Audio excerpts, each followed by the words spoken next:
F hub వారి పియాన్ ద ఫ్లీ గచ్చిబౌలిలో డిసెంబర్ 15న రాహుల్ సిప్లిగంచే Oscar range live concert. For booking contact. నమస్కారం అనిల్ సింగ్ గారు. నమస్తే శిరీష. సరే, ఈ రోజు సిల్వర్ రేట్ ఎలా ఉంది? గోల్డ్ లో అలాంటి మూమెంట్ అయితే మనం చూడలేదు. సిల్వర్ లో కూడా అదే పరిస్థితి, లేదంటే మూమెంట్ లో ఏమైనా చేంజెస్ ఉన్నాయా? సిల్వర్ కి వేరియేషన్స్ చాలా ఎక్కువ ఉంటాయండి, నో డౌట్. అది నీడ లాంటిది గోల్డ్కి, because it also comes under precious metals. So precious మెటల్స్లో ఈ రెండేనా అంటే అవునండి, డైలీ యూజ్లో పైగా రెగ్యులర్గా ఎవ్రీ ఇయర్ లేదా 2 years ఒకసారి కొనే ప్రెషస్ మెటల్ ఏదైనా ఉందా అంటే ఖచ్చితంగా అది సిల్వర్ అండ్ గోల్డ్. కానీ సిల్వర్కి వచ్చేటప్పటికి ఒక ముఖ్యమైన విషయం అందరు గమనించాలి. సిల్వర్కి రిక్వైర్మెంట్ డైలీ బేసిస్లో ఉంటుందండి. అదేంటి రోజు కొంటారా? ఎస్, డైలీ కొనే వాళ్ళు ఉన్నారు. అంటే అఫ్కోర్స్ అండి, ఆ జ్యువెలరీ షోరూమ్ వాళ్ళు ఎందుకంటే అవన్నీ తయారు చేయాలి కాబట్టి గోల్డ్ కాకుండా సిల్వర్లో కూడా ఆర్నమెంట్స్ తయారు చేస్తారు కాబట్టి కొంటారు. వాళ్ళు ఒక్కలే కాదండి కొనేది డైలీ. ఇంకా ఎవరు కొంటారు తెలుసా? డైలీ స్వీట్ షాప్ వాళ్ళు కొంటారు. ఎవ్రీ డే వాళ్ళకి సిల్వర్ పర్చేస్ అనేది కంపల్సరీ వాళ్ళ బిజినెస్లో. ఫార్మా వాళ్ళైతే వారానికి ఒక్కసారి కాదు, నెలకొకసారి కాదు, ఎవ్రీ డే వాళ్ళకి రిక్వైర్మెంట్ ఉంటుంది. ఎందుకంటే ఎన్నో మెడిసిన్స్లో మీకు సిల్వర్ అనేది కంపల్సరీ. అది లేకుంటే మీకు ఆ మెడిసిన్ ఎఫెక్టివిటీ అనేది తగ్గుతుంది. పైగా ఇండస్ట్రియల్ యూసేజ్ మరి సపరేట్గా. ఇండస్ట్రియల్ యూసేజ్లో ఏముంటుంది అంటే there are different kind of requirements అండి.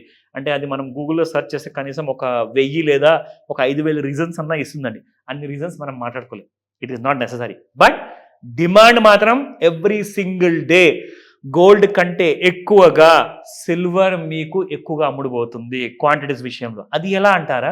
ఎందుకంటే తులం బంగారం తీసుకుంటేనే అసలు పర్సు ఖాళీ అయిపోతుంది. అక్కడ కేజీ బంగారం కాదు, మీకు కేజీ వెండి కొనొచ్చు మీరు. ఎందుకంటే తులం బంగారం తీసుకుంటే దాదాపు 1,00,000 రూపాయల వరకు ఖర్చు అయిపోతాయి. ఇక్కడ అదే 1,00,000 రూపాయల్లో మీకు కేజీ సిల్వర్ వస్తుంది. సో ఈ రోజున మనకు 1,00,000 రూపాయల లోపలే ఉందా లేదంటే 1,00,000 రూపాయలు దాటిందా సిల్వర్ స్పాట్ మార్కెట్లో అంటే అది మనం చూసి తెలుసుకోవాల్సింది. సో ఇక్కడ మీరు చూస్తే శిరీష, 1 గ్రామ్ ఆఫ్ సిల్వర్ నిన్న 103 ఉండింది, ఇవాళ మాత్రం మీకు 104లో ఉంది. అంటే మీకు ఇక్కడ దాదాపు 1 గ్రామ్కి రూపాయి పెరిగింది. కానీ మనం కేజీ దగ్గరకు వచ్చామనుకోండి, ఎంత పెరిగిందంటారు? 1000 రూపాయలు పెరిగింది. Because silver is only costing ₹1,00,000 only. So that was 1,03,000 నిన్న ఉన్న ప్రైస్ కాస్త ఈ రోజున చూసుకుంటే 1,04,000 రూపాయలు. That is a KG silver which is called as also 1000 grams. So ఇక్కడ మనం చూసుకుంటే శిరీష, గత వారం 15 రోజుల్లో సిల్వర్ మూమెంట్ ఎలా ఇచ్చిందంటే, నెగిటివ్లో చూసుకుంటే మనకు 2 సార్లు 1000 రూపాయలు పడింది. పాజిటివ్లో చూసుకుంటే 1,500 రూపాయలు ఒక రోజులో పెరిగింది. దాని తర్వాత మళ్ళీ 1000 రూపాయలు పెరిగింది. దట్ మీన్స్ 2000, ఒకవేళ 2500 నుంచి మీరు మైనస్ చేస్తే ఇప్పుడు కూడా 500 రూపాయలు ప్లస్లోనే ఉంది silver, if you look into the last 10 days kind of analysis. So చార్ట్లో కూడా చూపిస్తాను ఎగ్జాక్ట్లీ నెక్స్ట్ ఏం చేయబోతుంది. లేదంటారా ఇవాళ కొనుక్కోమంటారా అంటే అది మీరు తక్కువ ప్రైస్లో ఉంటే మీరు కొనుక్కుంటారా, ఎక్కువ ప్రైస్లో మీరు ఉంటే కొనుక్కుంటారా, అది మీరు నిర్ణయించుకోండి. కానీ డైరెక్షన్ ఇచ్చి మీకు ఒక దారి చూపించడము, మీకు ఒక లెర్నింగ్ అనేది వీడియో క్రియేట్ చేయడం ఇన్ఫర్మేషన్ కోసము, అది నా బాధ్యత. సో ఇక్కడ మీరు చూడండి శిరీష, ఇక్కడ కూడా మీకు సేమ్ మనం ఈ రోజున గోల్డ్లో కూడా మనం డైలీ చార్ట్స్ చూసాం. ఎందుకు ఈ డైలీ చార్ట్లో మనకు క్లారిటీ వస్తుందంటే ఒక విషయం వల్ల, అది వాల్యూమ్స్ గురించి. వాల్యూమ్స్ మనం చూసుకుంటే గోల్డ్కి మనకు నిన్న ఎక్కువ వాల్యూమ్ జరిగితే సిల్వర్లో మాత్రం మీకు ఆల్రెడీ మీకు 3 days బ్యాకే ఎక్కువ వాల్యూమ్ జరిగింది Shirisha. This is the highest bar అనమాట సిల్వర్లో. ఆ రోజున మీకు మూమెంట్ కూడా చాలా ఎక్కువ ఉండిందండి. హైలో చూసుకుంటే ఒకసారి 91,980 రూపాయలు లో ఉంటే 95,911 రూపాయలు హై ఉంది. అంటే ఎంత మూమెంట్ వచ్చినట్టు? దాదాపు 4,000 నుంచి 5,000 రూపాయలు ఇంట్రాడేలో మీకు సిల్వర్లో మూమెంట్ వచ్చింది. నేను మీకు ఇంతకుముందు చెప్పా, గోల్డ్లో మీకు మహా అంటే ఒక 100, 500 అంటే చాలా ఎక్కువ అయిపోయిందండి. సిల్వర్లో ఒక్క రోజులో 4,000 నుంచి 5,000 రూపాయలు అంటే మాటలా? అసలు ఒక్కసారి ఆలోచించండి, ఇలాంటి మూమెంట్ గోల్డ్లో వస్తే ఏమవుతుంది? ప్రతిరోజున 5,000 పెరిగితే కంప్లీట్గా షాక్లో ఉంటారు నిజంగా. అఫ్కోర్స్ సిల్వర్లో కూడా 4-5,000 పెరిగితే జనరల్గా ఎవ్రీడే పర్చేస్ చేసేవాళ్ళు అదొక పెద్ద డిసప్పాయింట్మెంట్. అయితే మీ అందరికీ ఒక విషయం చెప్తా, అది ఏంటంటే how to buy silver at a very good, reasonable and down ప్రైస్లో. తగ్గినప్పుడు ఎప్పుడు ఎక్కడ కొనాలో మీకు చెప్తా. ఇప్పుడు ఇక్కడ మీరు చూసుకుంటే Shirisha, on the 9th of December, ఈ రోజు కాదు, ఈ రోజు కంటే 3 రోజుల ముందు మీకు 9వ తేదీన ఆ రోజు వాల్యూమ్ జరిగింది దాదాపు 26 లక్షల కంటే పైన. నిన్న మీరు చూసుకుంటే 11 డిసెంబర్న ఓన్లీ మీకు 17 లక్షలు మాత్రం జరిగింది. ఇక్కడ మీరు చూసుకుంటే మాత్రం 26 లక్షలు జరిగింది. అంటే దాదాపు 9 లక్షలు తక్కువ. కానీ అయినా కానీ మీకు 9వ తేదీన 95,911 ఉండింది హైయెస్ట్ ప్రైజ్. నిన్న ఎంత ఉంటుంది తెలుసా శిరీష? 96,375. అంటే 95,900కి 96,300కి దాదాపు 400 రూపాయలు ఎక్కువగా పెరిగింది. కానీ ఒక విషయం మీరు గమనించాలి, లో వాల్యూమ్లో పెరిగింది Shirisha. That was around 9 lakhs తక్కువగా ఉన్నాయి. రేట్ ఎక్కువగా పెరుగుతున్నప్పుడు ఇంకెక్కువ మంది రావాలి కదండి కొనడానికి. కానీ ఇక్కడ తక్కువ మంది వచ్చారు కొనడానికి. అంటే దానికి అర్థం ఏంటి?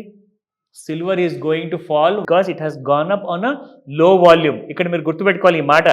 హై వాల్యూమ్తో ఏదైనా పెరిగితేనే దానికి రియల్ డిమాండ్ ఉన్నట్టు. కానీ ప్రైస్ మాత్రం పెరుగుతుంది కానీ వాల్యూమ్ పెరగట్లా. దానికి అర్థం ఏంటి? People are not interested to buy at a higher price. దానికి అర్థం వాల్యూమ్ తక్కువగా జరిగింది, తక్కువ మందే ముందుకు వచ్చారు కొనడానికి. సో సిల్వర్ ఇప్పుడు కుప్పగూలే అవకాశాలు చాలా ఎక్కువగా ఉన్నాయి. ఎక్కడి దాకా పడుతుంది? See this will be the price, it will be falling 93,400. So 96,300లో ఇప్పుడు ఉంది. అంటే కనీసం 3 నుంచి 3.5 వేలు ఫస్ట్ ఫాల్ ఉంది. దాని తర్వాత you will see a fall somewhere around 90,700 Shirisha. So that means ఇక్కడ నుంచి మీరు చూసుకుంటే సమ్వేర్ అబౌట్ ఒక 4,000 రూపీస్ అయితే మళ్ళీ ఒక రీట్రేస్మెంట్ అనేది పాసిబిలిటీ ఉంది. దీనికోసం వెయిట్ చేయండి. I never give a recommendation. Only interest ఉన్న వాళ్ళు నేర్చుకోండి, ఈ రోజే రిజిస్టర్ చేసుకోమని చెప్తా. ఎలా సార్, ఎలా అప్రోచ్ అవ్వాలి మిమ్మల్ని? గోల్డ్ గురించి కావచ్చు, లేదంటే అప్పులు ఉన్నాయి, అప్పుల నుంచి ఎలా బయటపడాలి, ఒక రైట్ మార్గం, ఇన్వెస్ట్మెంట్ గురించి మేము ప్లాన్ చేయాలి అనుకుంటున్నాం, దానికి మీ గైడెన్స్ కావాలి అంటే ఎలా అప్రోచ్ అవ్వాలి? తప్పకుండా శిరీష, మీరు చేయాల్సిందల్లా you have to contact me immediately. ఎందుకంటే మనము ఎంత ఎక్కువగా ఖర్చులు పెట్టి ఇప్పటిదాకా ఒక 10th ఇంటర్మీడియట్ డిగ్రీలు అని చెప్పేసి ఫీజులు కట్టుకుంటూ పాస్ అయ్యాం కదా. ఒక్కసారి one last time in your life, whether you are at the 20s, 30s, 40s or 50s, ఏ ఏజ్లో ఉన్న వాళ్ళు కానివ్వండి, ఒక రీజనబుల్ కోర్స్ అనేది ఉంటుంది which will take not too much of your time. మీరు ఆన్లైన్లో నేర్చుకోవచ్చు లేదా ఆఫ్లైన్లో కూడా నేర్చుకోవచ్చు. మీరు చేయాల్సిందల్లా స్క్రీన్ పైన కనిపిస్తున్న నెంబర్కి ఒక వాట్సాప్ మెసేజ్ అన్న, టెక్స్ట్ మెసేజ్ లేదా వాయిస్ మెసేజ్ పెట్టండి, లేదా కాల్ చేసి ప్రయత్నించండి. నంబర్ మాత్రం చాలా బిజీగా ఉండే అవకాశం ఉంది. బట్ మీరు ఇది చేసిన తర్వాత మీరు నేర్చుకుంటారు అప్పుల్లో ఉన్న వాళ్లకు first of all 2025 1st Jan నుంచి ఎలా మీరు ఈ అప్పుల నుంచి బయటికి రావాలి. తర్వాత మోస్ట్ ఇంపార్టెంట్ ఏంటంటే you need to plan for your future planning. So financial independence మీకు ఎప్పుడు వస్తుంది? Only when you start planning. Planning కంటే ముందు ఏం చేయాలి? నేర్చుకోవాలి. ఎవరి మీద ఆధారపడకండి, ఎవరికి సపోర్ట్ కోరకండి. మీరు సెల్ఫ్ సఫిషియెంట్గా ఒక ఉద్యోగం లేదా ఒక బిజినెస్ ఎలాగో చేస్తున్నారు కదండి. మరి ఎవరి సపోర్ట్ లేనప్పుడు అది చేసినప్పుడు ఇది కూడా మీరు నేర్చుకున్న తర్వాత మీ సొంతంగా మీరు పెట్టుబడులు పెట్టుకోండి. ఎవరి మీద కూడా ఆధారపడవద్దు. ఎందుకంటే రికమెండేషన్స్ అండ్ టిప్స్ ఎప్పుడు వర్క్ అవ్వవు. గుర్తుపెట్టుకోండి, రిజిస్టర్ చేసుకోండి ఈ రోజే. తర్వాత మీరే ఒక కోట్లాధికారిగా తయారవుతారు. ఇది నేను చెప్తున్నాను. Yes, you can do it. Thank you sir, thank you so much. Welcome Sirisha.